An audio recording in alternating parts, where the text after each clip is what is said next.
Hey everyone, this is Brad Hughes, School Principal and Chief Encouragement Officer from Ontario, Canada. And I've got some good news for you. You found the Good News, Brad News podcast, amplifying stories of heart-led educators moving from positive intention to action. Great people like you, improving kids' lives through service, connection, and finding the fun. So glad you're here. Let's get started.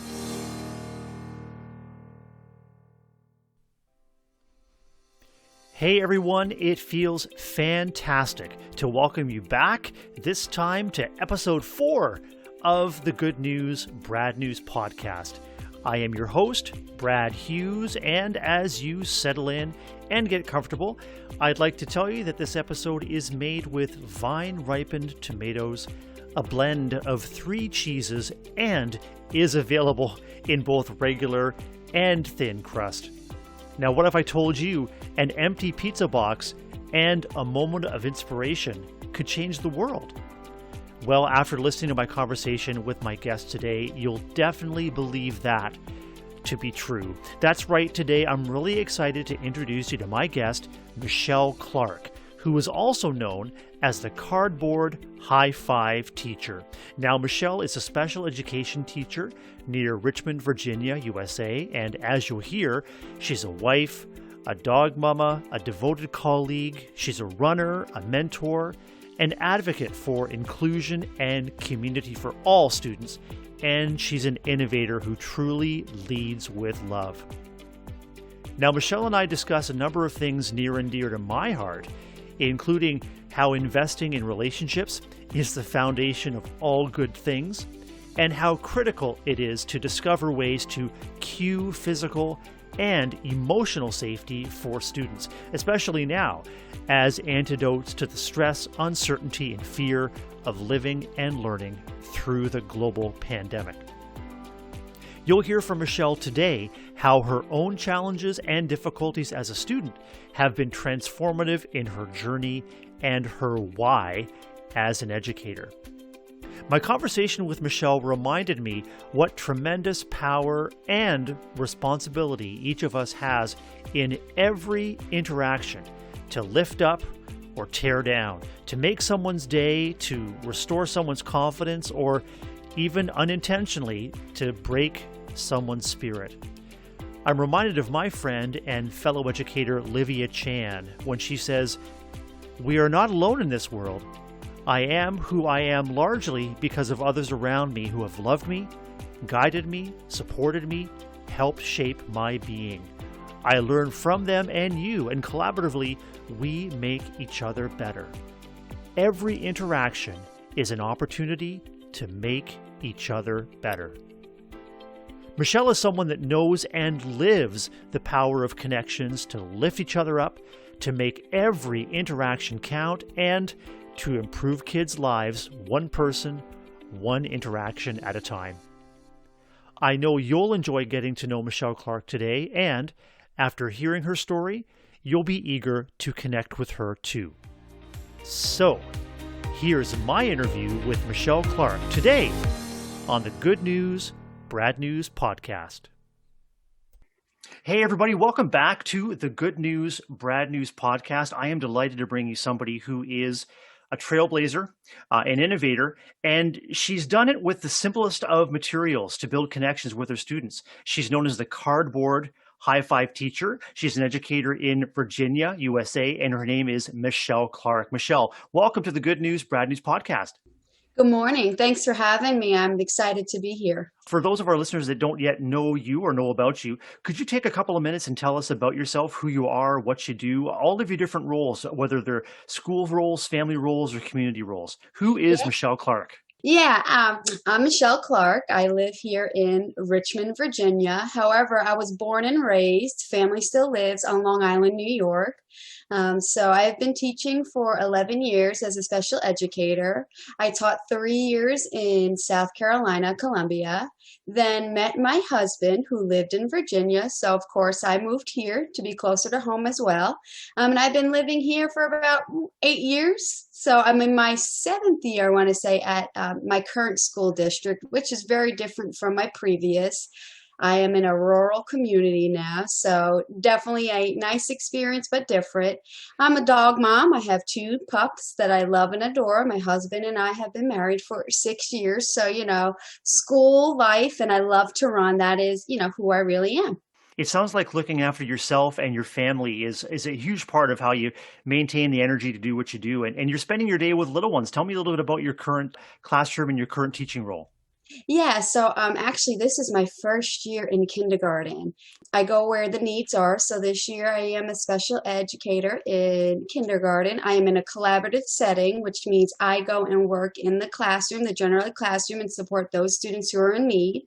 And I also support those students who don't need the assistance. But it's also fun to work with my collaborative partner. Shout out to her, Mrs. Schwartz. She is great, and my assistant, Denise Isles, amazing. So we're a great team, and we love to, work with our students. And of course, I know I don't want to get ahead of the conversation, but they truly enjoy the cardboard high fives. And we can dive right in there, Michelle, because I Yeah. just want to let our listeners know that they can't see, but I saw your eyes and face light up when you were talking about your colleagues. And especially at Yeah. times like these, when teaching in person or teaching at a distance is so tough and energy intensive, it's those relationships that you've cultivated that are going to keep you going. And I just wanted to let our listeners know how delighted you appeared just to do those shout outs to your colleagues. So that's fantastic.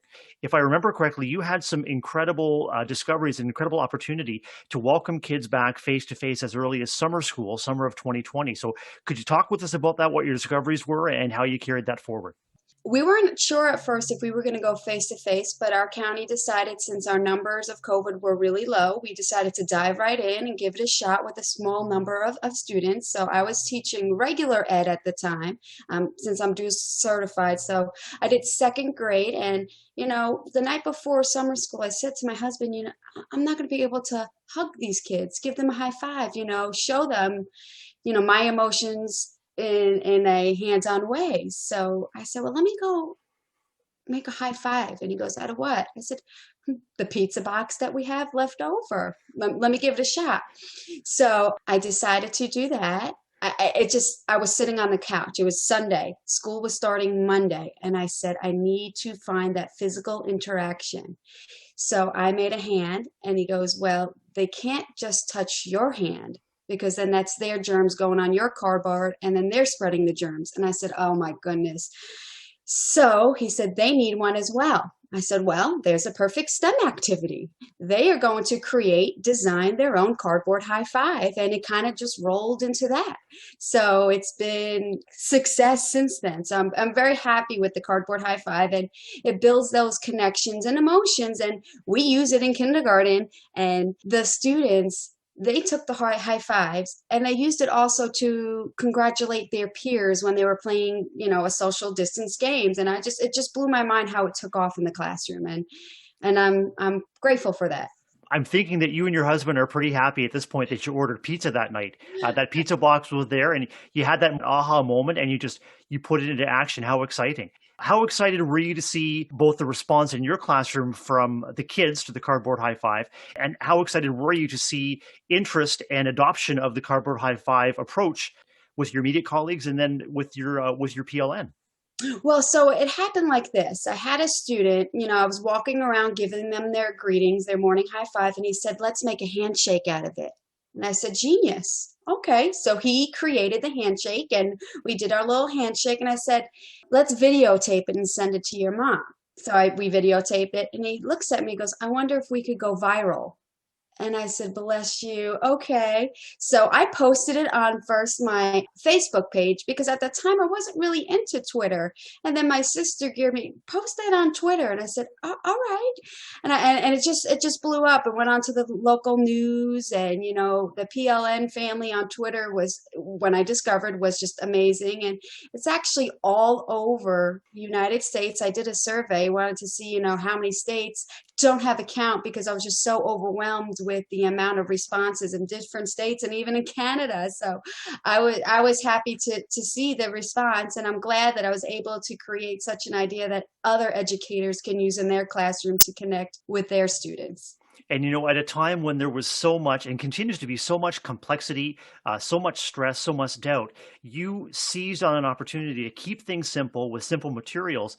And you listened to your kids and you listened to your own heart too, and figured out what I need as an educator, what my kids are going to need at a time when there was so much doubt and there was so much stress around you. You really centered the kids' needs and your own needs as an educator with these cardboard high fives. And you're also using other sort of non-tech communication tools, non-tech connection tools in your classroom too. Can you tell us about those? Yeah, so in the classroom, definitely in summer school, we brought back the telephone cans. I'm not sure if y'all are familiar with that, but you tie a string around a can, and then the other student has the other can at the other end. And we did a actually science lesson on that because they wanted to know how it really works. So we watched a video about the vibration and how one time we did string, it didn't work. We did then yarn or twine, and it worked better. So we turned that into a science lesson, and each student got their own can, and then we were able to do simple reading activities like reading to a partner, but they did it through a can. So we were 6 feet apart, and playing games, we did it through the can, and they were able to stay 6 feet apart. So that was something that they really enjoyed during our summer school experience. And right now I have not brought it back into the kindergarten classroom, but that's okay because as we get a little bit more mature, maybe I can introduce that to them. Michelle, I'm curious to hear how soothing or reassuring either the cardboard high fives or the tin cans and strings were to your kids in terms of helping situate them in a classroom amid the pandemic, or help them to build a sense of community with you in your classroom. So once again, going back to my colleagues, this was my first experience working with Colleen Schwartz, and I brought this idea. I said, since I was so successful with the cardboard high fives, can we do it in our kindergarten class? And she goes, girl, I'm down. So I'm very grateful for her being willing to allow us to try the cardboard high five with the kindergartners. And my assistant, Denise Isles, who I've been working with ever since at my district, she was like, all right, well, a little difference is we need to make sure that they don't cut out, because tracing at kindergarten level is very hard. So we created the cardboard hands for them, and we explained. I did a little PowerPoint explaining my experience in summer school, made it a lesson that was easy for them to understand. And now we do it every morning as a greeting. We play a little good morning song, and we go around, and unfortunately nobody can see me right now, but we go around and give each other high fives, and they just are so great with just saying good morning. And some days we're a little late on our schedule, and they're like, are we going to do our morning song today with the high fives? Or they'll pull out the high fives and say morning song time. And it's just a great way for them to connect, and all of us to connect. So I think it's going well in kindergarten. Michelle, you're obviously an educator whose heart and intentions are completely aligned with the needs of your kids. So I'm curious, how did you come to be that kind of person and that kind of educator? Well, experience. So I was one of my students. I had an IEP growing up. I was a special ed student. And, I had amazing teachers who were there supporting me, advocating for me. But then I also had teachers, who did not make me feel like I was worth anything. And unfortunately, that teacher sticks out in my head more than the positives, even though you don't want that ever to happen as an educator. But she made us feel worthless. And I hate to say that, but I even have a fifth grade journal that states, what do you want to grow up and be? And I wrote special education teacher. Now, as a fifth grader, that's very powerful, but I knew that I did not want anybody else to feel like I felt. So if you ask anybody in my school building, they will tell you I am the most number one supporter of my special needs students, as well as all the students in that classroom that I work with. And we fight for all those rights, and we want them to get the education that they deserve. As a principal and as a former special education teacher as well, I can tell you that there's a huge shift in my practice and in the practice of my school community in recognizing that all teachers are special education teachers. All students deserve the accommodations and modifications that are required to help them be their best and feel their best. And another big shift for me that I would love to hear your thoughts on is a sense of community, because I think it really resonates with me in terms of the cardboard high five approach. Often we have kids in our classes in schools, and teachers or educators, and to be honest, I've even heard myself previous to my career saying, should this kid really be here? is this the best place for this kid? And now my thinking has shifted significantly to this kid is here for a reason. What can we learn by partnering with this kid and his or her family? How can we activate this kid as a member of our community? How can this kid enhance our community? Not what we can offer to the kid, but what the kid can offer to us. And so I'd love to get your take on that, Michelle, in terms of your growth as a former special education student to now special education leader and a trailblazer. What do you think? Yeah, just like you said, every student brings something to the table. Every student has the right to learn. Every student is capable of learning. It's how can they learn? So it's not like you said, yes, you can make accommodations and modifications, but it's like, what do we need to do to bring out their ability? Their ability is within them. It's how are we going to make them shine? That is what's the most important thing as an educator and general ed, special ed, any educator, it's our any student. You know, unfortunately, some students do have that label, but it's how are we going to bring out who they are and how are we going to make them shine by taking what we know and helping them become who they want to be. Michelle, how do you keep up the energy and the positive spirit that allows you to dig in with all of your students and to keep this spirit going? Yeah, I'll be honest. It does get tough. It does get hard, and it is draining. However, you know, I go back and think of my why. My students are my why, and that's what keeps me pushing. There'll be some days that I do feel defeated, but then I reflect on my day and say, okay, tomorrow is a new day. How am I going to approach this situation? You know, and I've also connected with so many people on Twitter and on my PLN, and they have really, you know, just keep me motivated. You can go on Twitter and just say, yeah, I've had a cruddy day. And other educators are there just to lift your spirits back up. And that's what truly I enjoy about Twitter. And I'm so glad I hopped back on in, you know, the summer. I think I wouldn't have met such amazing people. So I'm grateful for the PLN and my colleagues and, you know, my students. Michelle, your practice really demonstrates that relationships are the foundation of everything good that we experience and that our kids experience as educators. And I know a lot of our educators listening, and educators in my district in particular, are now all learning remotely due to school closures. And I wonder if you have any thoughts or connections about your experience with in-person learning and maintain those connections. I wonder if any of your experiences might translate to bolster or to encourage those that are trying to maintain relationships with students at a distance. Yeah, so I have this shirt, and I totally irrelevant, but the shirt says "Love first, teach second."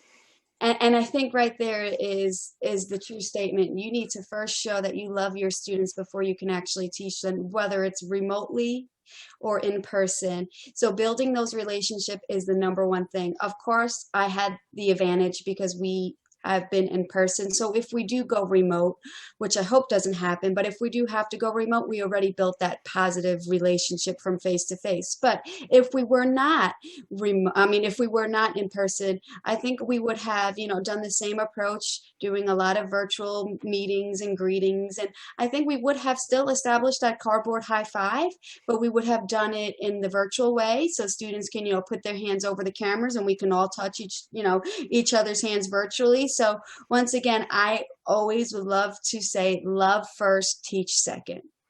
Michelle, that couldn't be more relevant, and I've got all the goosebumps. Michelle, you are leading with love amid very challenging circumstances.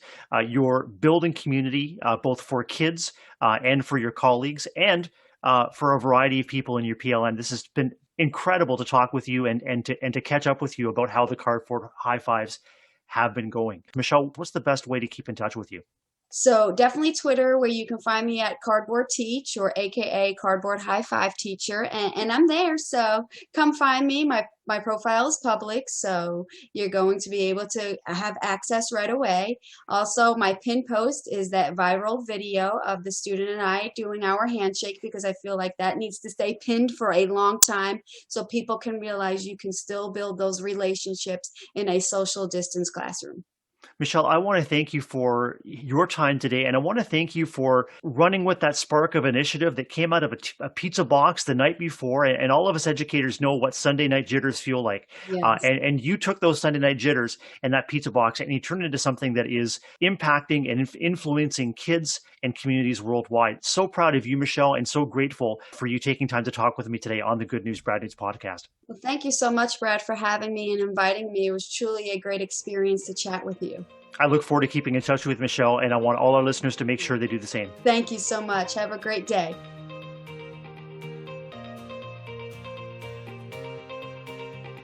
Hey, thanks for tuning in to the Good News, Brad News podcast. Please like, subscribe, and leave a comment wherever you found this podcast. And if you like what you heard, please recommend Good News, Brad News to a friend. And please hit me up on Twitter. I'd love to hear from you. You can find me at Brad, BRAD, _Hughes, HUGHES. I look forward to hearing from you and to reconnecting with you on our next episode. Until then, get out there and do amazing things.